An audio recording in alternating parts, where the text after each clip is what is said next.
नमस्कार मित्रांनो, मी सर्पमित्र आरती. मित्रांनो, आज आपण अशा सापाबद्दल जाणून घेणार आहोत. या सापाचा जो ऍटिट्यूड आहे ना, तो भल्या भल्यांना पळायला लावतो.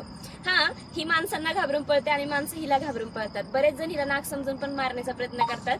म्हणजेच हा जो साप आहे याला धामण म्हटलं जातं. हा धामण जातीचा साप आहे.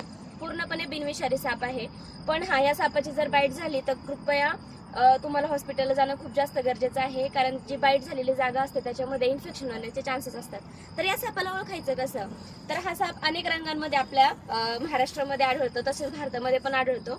तसेच आता हा जो साप आहे हा काळपट रंगामध्ये आहे.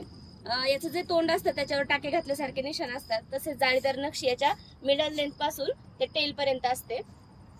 तर हा साप पूर्णपणे बिनविषारी आहे. आणि तसेच ह्याची जी साईज असते ती जवळजवळ 12 फुटापर्यंत वाढतो.